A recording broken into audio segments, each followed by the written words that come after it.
Greetings, everyone. This is Rock and Roll Spot Convention with the Weekly Comic Book Roundup. We've actually got a kind of small haul this week, but we're going to do things a little bit differently, at least to start with. We got a couple of large one-shots from DC that we'll be dedicating single entire videos to, so we'll start with those. Kicking things off, we've got the Wildstorm 30th Anniversary Special. I love this Jim Lee cover. I did pick up one of the variants as well. This being Zealot.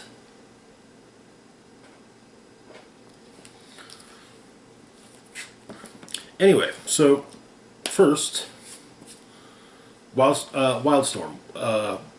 It was the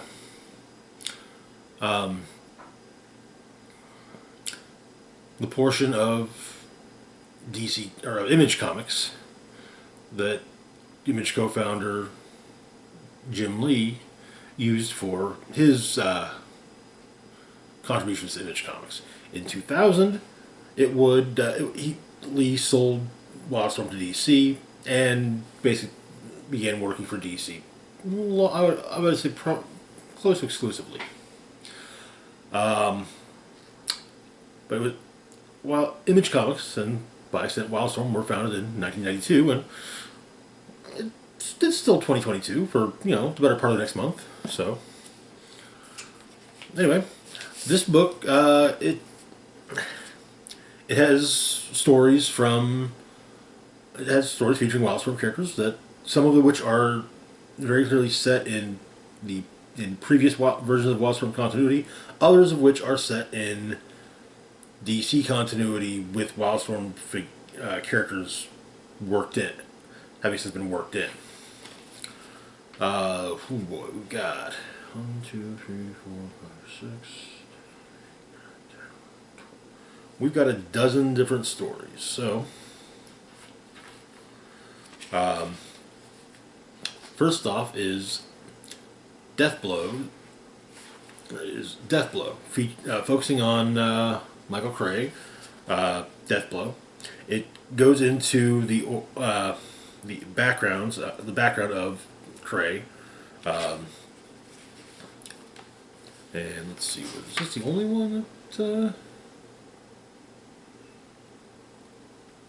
I think this is the only one that Lee draws. Yeah, it is.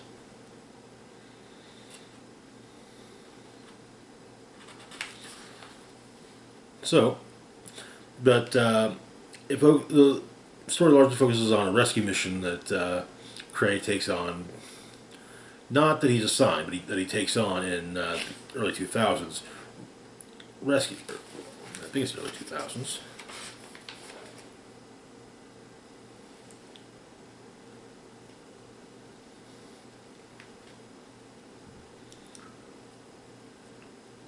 That's a rescue mission for a man who helped him back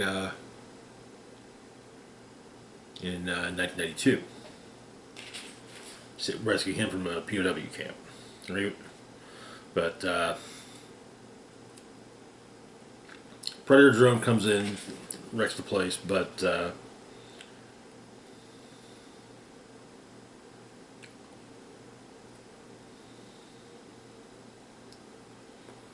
however, it turns out it was not a rescue mission. It was a mission of mercy.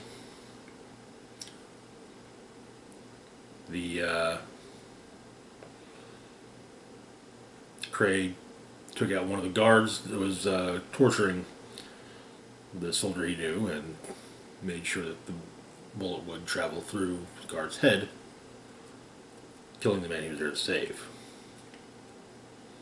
giving him a quick death. Mercy.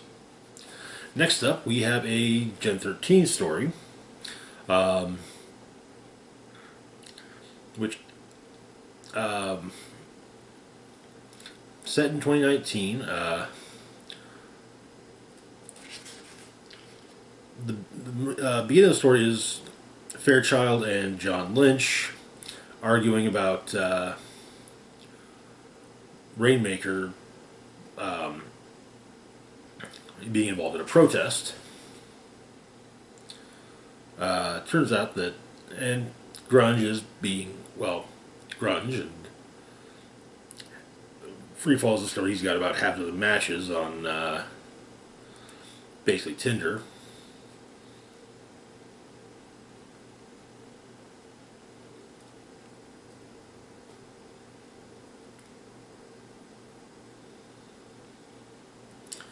And, well, that's that. That's where this is kind of a catching up with the Gen 13 kids. We have an authority story taking place in various points in time, focusing primarily on Jenny Sparks. Which I'd say it is interesting to see Jenny Sparks making such a resurgence, seeing something here supposed to have died 22 years ago, but it like I said, the story takes place over various points in time, including August 1999.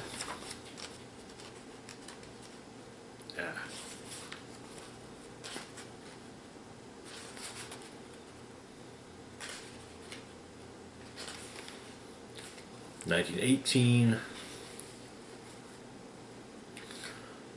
and dealing with the Authority fighting some plant monsters.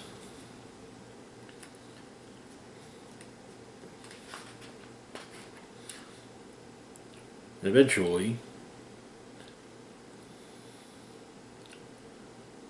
at least somewhat, saving the day.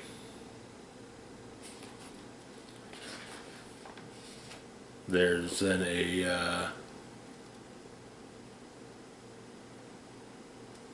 story focusing on Spartan and reflecting on the history of Wildcats, the various incarnations of the team throughout the years, seemingly leading up to yet another incarnation. This is followed by a backlash story, which it's basically he's going through a training mission, or a training module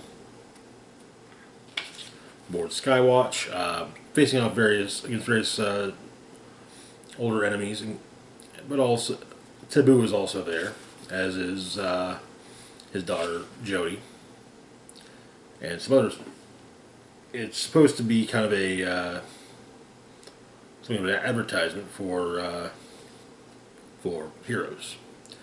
Then we have a story called Better Days, focusing on Mr. Majestic, who stops up at a diner, remembering a time not too terribly, seemingly I would say in the late 90s. Majestic and Zealot, Jackson King and Christine Trelane, as well as Midnighter and Jenny Sparks meet up in this diner.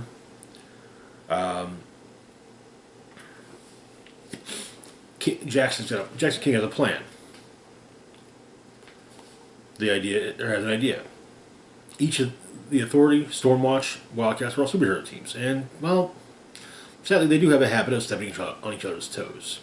They'll both one or more will react to a crisis and end up running into the other, and well, getting in each other's way. So basically, kind of a let's try and stay out of each other's way agreement. However, now things appear. Seems that looking at the state of the world at this point, none of them were able to stop things. But as far as Majestic is concerned, it's always next time is always possible. We've got a grifter story in which he saves a scientist from a bunch of assassins from the League of Assassins. Gets the information on the scientist's research and leaves him at the mercy of them. Turns out, though, that the assassins were hired by Grifter, basically to convince the scientists. They were hired to kill the scientists, but Grifter killed them. Talia is not too fond of this, but She he pays her half of the agreed upon price. After all, the assassins didn't kill the guy they were hired to kill.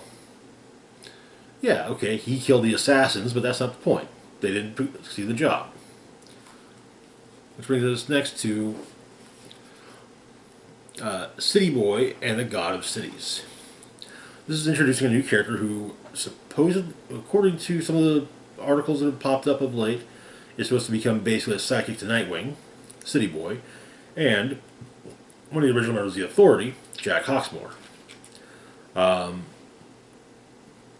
Last Chance California. Jack is communing with the cities as he does, and City Boy's going through and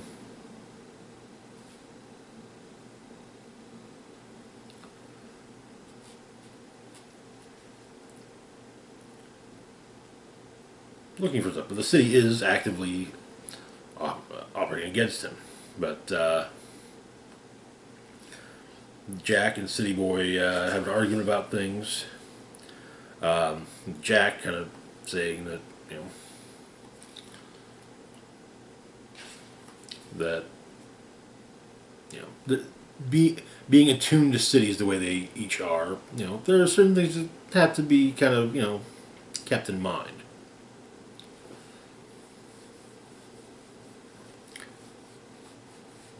Our next story,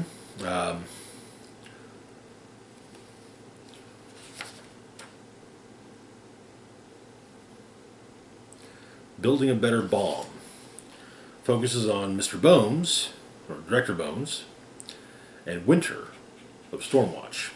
Bones is putting together a new Stormwatch team since the Justice League is dead. The team consisting of Winter, Shadow,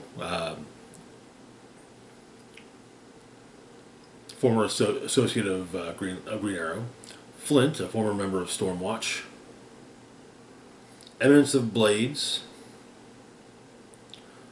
World's Greatest Swordsman, Prince of Lies, and Ravager, and also Peacekeeper 01. But they go on a mission to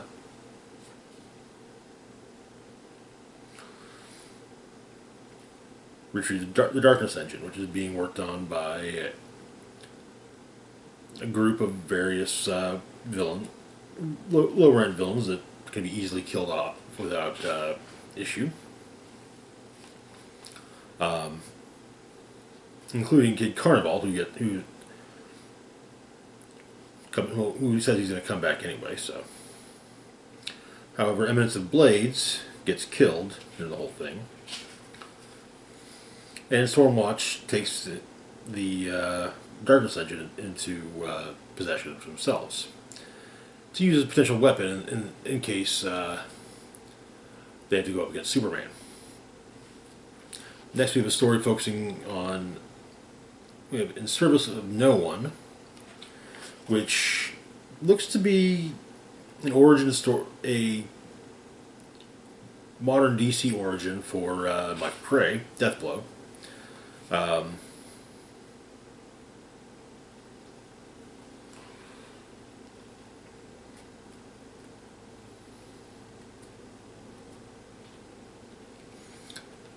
He seemingly basically he gets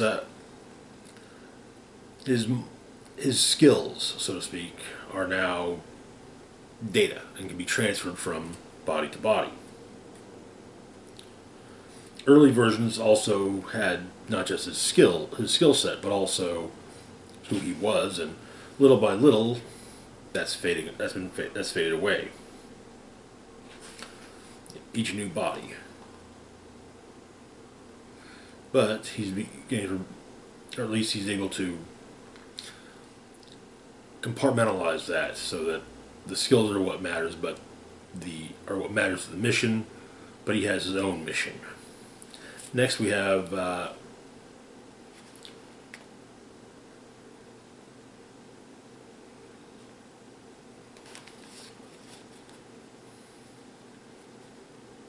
Together. According to the list, it's I Am Stronger, according to the first page of stories together. This is focusing on Midnight and Apollo after their return from Warworld with Superman, dealing with the villains Hammer and Sickle, though Sickle's able to cause something of a breakdown from Apollo, explaining that she heard what he did on Warworld. But he almost goes. No, he kind of flares up a bit, but Midnight is able to talk him down. Kind of, basically just saying, "Hey, I'm always here for you." With adding that Midnighter adding that he is stronger with Apollo on his weakest day than on his best day alone.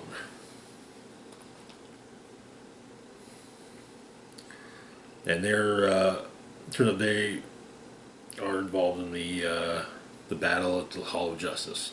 Our final story, Zealots. Zealots, the Wildcats, has come to attack Angelbreaker, the League of Assassins. Turns out Zealot trained Angelbreaker in the ways of Dakota, and there was a sword that was made. A sword that Zealot has come for.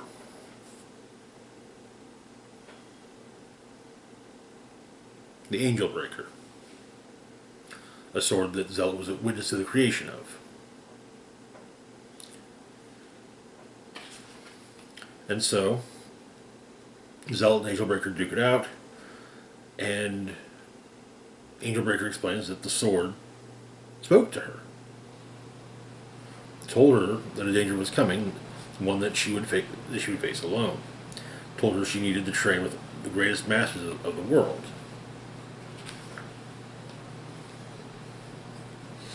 Zealot doesn't believe that the sword never spoke to her, but she explains all that Angelbreaker just needed to say. Hey, look, tell her what's going on then. However, and so Zealot opts to suggest additional people to train with. Apparently, Angelbreaker has trained with Ghostmaker. Among the others to train with that she suggests are Wonder Woman, Cassandra Cain, it's like Cheetah, Big Barda, Catwoman, Hawkgirl, and Katana. One I can't entirely I'm not entirely sure, but maybe I don't guess. But that is where everything ends for the Wildstorm Anniversary Special. This was really nice, and I'm glad that I figured that with the position that Jim Lee currently has in DC that we would get an anniversary special, but I will admit that for up until a few months ago when it was solicited, I wasn't really holding out hope. But yeah, this was fun, and it looks like we're getting a new Stormwatch book. I enjoyed all the stories throughout the special. The stuff that's clearly set up, it's clearly set in the modern DC universe, as well as stuff that's set in previous versions of the Wildstorm universe. So, but anyway, that is going to do it for now. As always, feel free to like, share, and subscribe. Links to my Facebook, Twitter, Patreon, and PayPal found in the description box down below. This is Rock and Roll Spock signing off, saying, live long and rock hard.